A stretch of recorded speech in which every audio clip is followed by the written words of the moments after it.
कौओं की गिनती, काउंटिंग ऑफ क्राउज।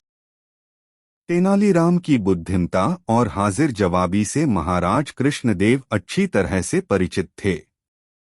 इसलिए महाराज कई बार तेनालीराम से ऐसे सवाल पूछ लेते थे जिसका जवाब देना मुश्किल होता था।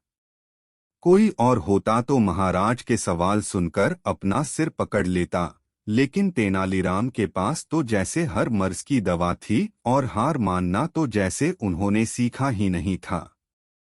ऐसे ही एक दिन बैठे बैठे महाराज ने तेनालीराम से पूछा, तेनाली, क्या तुम बता सकते हो हमारे राज्य में कौवों की कुल संख्या कितनी होगी? महाराज का सवाल सुनने के कुछ देर बाद तेनालीराम ने सिर हिलाते हुए कहा कि वह बता सकता है कि राज्य में कुल कितने कौवे हैं। तेनालीराम की बात सुनकर महाराज ने कहा, एक बार फिर से सोच लो तेनाली, तुम्हें कौवों की सटीक संख्या बतानी है। महाराज जानते थे कि कौवों की सटीक संख्या बताना मुश्किल है, फिर भी वह जानना चाहते थे कि आखिर तेनाली कैसे पूरे राज्यों के कौवों की संख्या का पता लगाएगा। तेनालीराम ने एक बार फिर पूरे विश्वास से कहा, महाराज, मुझे कुछ दिन का समय दीजिए, मैं आपको राज्य के कुल कौवों की संख्या जरूर बताऊंगा।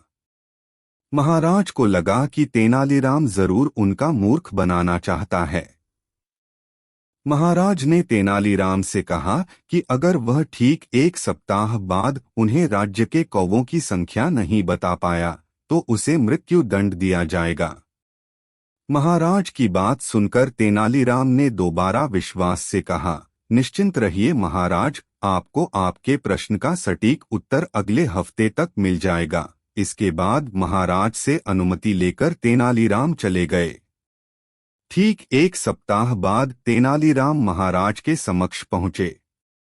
तेनालीराम ने कहा, महाराज, मैंने हमारे राज्य के कुल कौवों की संख्या पता कर ली है। हमारे राज्य में कुल 2,20,021 कौवे हैं। तेनालीराम का जवाब सुनकर महाराज हैरान हो गए और कहने लगे कि क्या सच में उनके राज्य में कौवों की संख्या इतनी है? महाराज को आश्चर्यचकित देखकर तेनालीराम ने कहा, महाराज, अगर आपको मेरी बातों पर विश्वास नहीं है तो आप किसी और से गिनवा सकते हैं।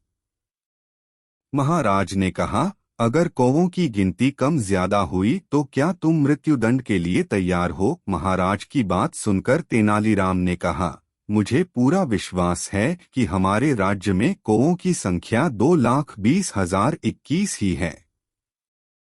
अगर इनमें से कुछ कम ज्यादा हुआ तो जरूर कुछ कौवे राज्य से बाहर अपने रिश्तेदारों के यहाँ गए होंगे या फिर कुछ कौवे राज्य में अपने रिश्तेदार कौवों के पास आए होंगे। तेनालीराम का जवाब सुनकर महाराज दंग रह गए।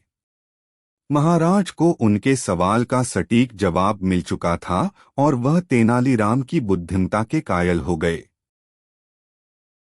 कहानी की सीख।